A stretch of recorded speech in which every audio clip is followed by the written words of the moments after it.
All right, now I want to talk about the record. Okay. All right, now explain this to me because I saw the Vine, the Vine clip that millions of people have seen, and then I seen the song come out after the Vine clip. So were you rapping before the Vine clip came out? I was. Okay. Definitely. I definitely was rapping before. When I saw how shallow the industry is to women, like they want you to look a certain way, like they just feel like if you don't look like Nicki, if you don't look like Kim Dage, if you don't look like them, like you just not appealing. And bitch, that's not true because I always got chose. Like I always had a hot nigga. Like you dig? Like I always been hot. I always been good in the skin that I was in. And my message I just want everybody to know that you beautiful. No matter what you look like, you could be whoever you want to be, despite what people say. What's beautiful to that nigga might be hideous to the next. You dig? Like, you don't limit yourself to what other people think about you. At the end of the day, it's about you.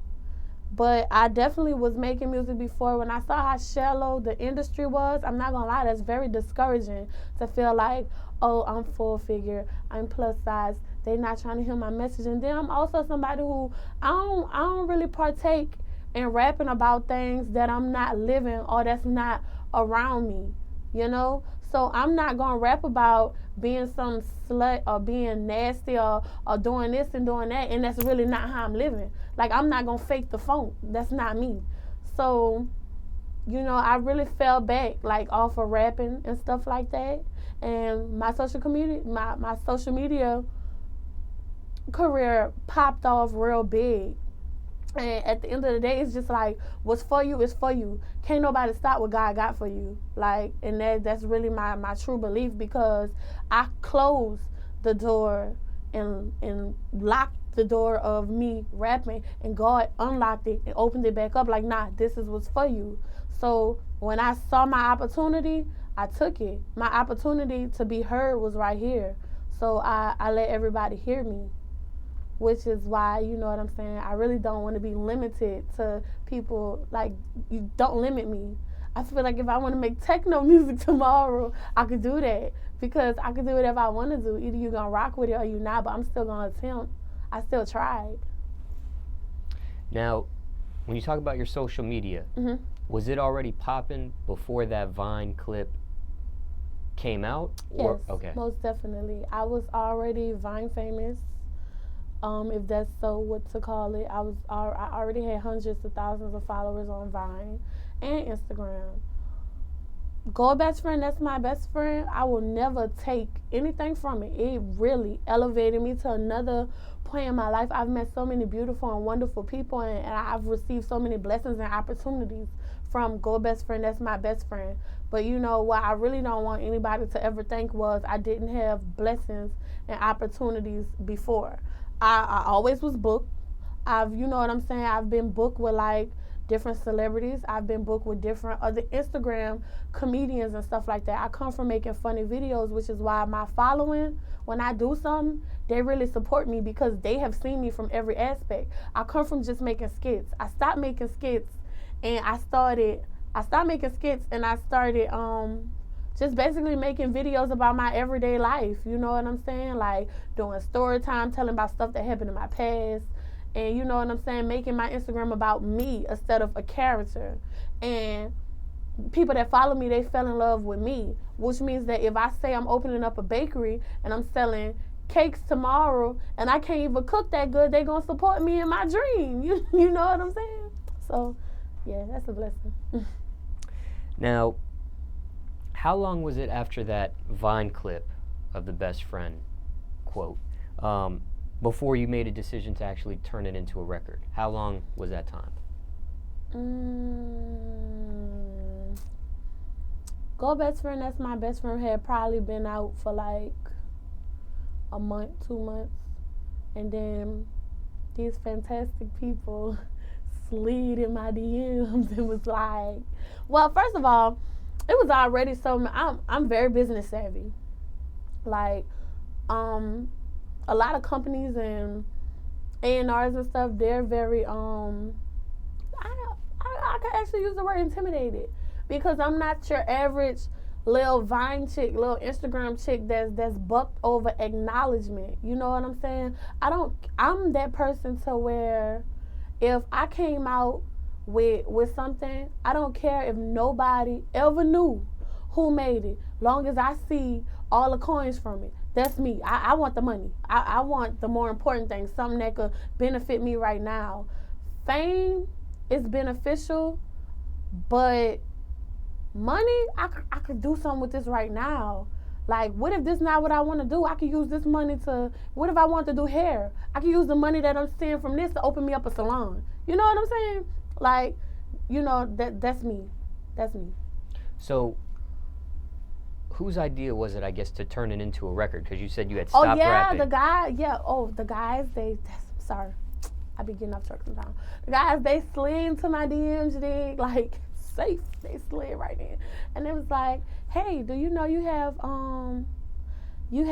the first 15 seconds to the hottest song of the summer? And I said, I know.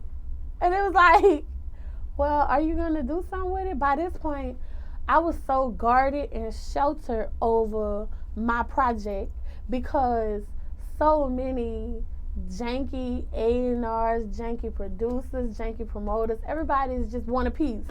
You know, so many artists want a piece. Everybody at my door, in my email, like, hey, you know this, you know that, you know this, you know that. I'm like, even if I don't know it, I'm going to figure it out. Give me a minute. You know what I'm saying? So it's like, at a point in time, it was very stressful because I felt like I was at a race with everybody for my own stuff. Like, if I don't produce it, you know what I'm saying, someone else is. It's like every time I took 5 steps forward, it was somebody bigger than me taking me 3 steps back. Like, I'm going to do it too. I'm going to do it too. I'm going to do it too. I'm going to do it before you. I'm going to do it better than you because I got more money than you. You know what I'm saying? Like, that's kind of how it was. But that's what made me make it into a song, because the guys, they slid my DMs. It was like, you know, you got the hottest song? I was like, yeah. They was like, all right, so let's make the hottest song. I literally went in the studio. I made the song, and I went out on a limb. Like, we had a conversation on the phone, and I felt like it was a genuine conversation. I'm really good at reading people for the most part. I make really good decisions for the most part, especially when it comes to my judgment over people. And, we had the conversation on the phone. It was like, all right, make the song. I made the song. Surprisingly, it's crazy because when I made it, I got 8 no's and 2 yeses on my song. So if I was the type of person to listen to other people, there would be no track. I would not be here right now. I would not be in Atlanta. Well, not for this. I'd probably be in Atlanta, but not for this. You know what I'm saying? So they, and with them, I had probably like 2 yeses, 1 no. With the guys who I was gonna meet with, which is Crowd Control. One person, he didn't like, he liked it, but it just wasn't on the terms of what he thought it would be. But once it was produced, and that's why you can't send people the rough draft. You gotta send them the picture already painted together, ready to hang up on the wall. So once we sent that, like within a week, like they sent the plane ticket, like, welcome to Atlanta, baby. I was like, okay, West I'm in Atlanta. And it's just been history ever since. Great guys. Now let me ask you this. At what point did you know the actual song, not the clip, the song was going to be big? I always had faith that it was going to be big. Always, from the first day I recorded it, when I heard it in the studio, I was like, I'm going to be a superstar. This song is the song. Now let me ask you this. What's been your favorite celebrity reaction to the record so far? Do I have one? My favorite celebrity reaction is probably the celebrity kids that do it. The celebrity kids, like, oh my God. It's like, oh my God, I'm making a movement, a positive one. Like, they're not cursing. They're not like, even though like my friend was twerking in the background, like they were remixing Do the Nay Nay Whip hit them folks. Like, you know what I'm saying? You know, they'll do something else, you know, like it wasn't vulgar. It was a positive movement that everybody hopped on. It made people happy because from now to eternity, to the end of this world, somebody will have a best friend. It's never going to be a time in life where somebody don't have a best friend.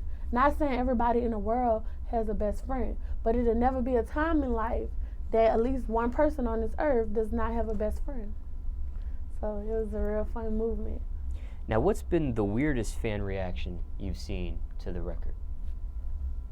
The weirdest? Two guys made a video, like, and one dude had a chopper and was shooting it in the air, and the other one like, "Go, best friend, that's my best friend, that's my best friend, you better." It was funny to me, but I don't promote violence. Now, let me ask you this.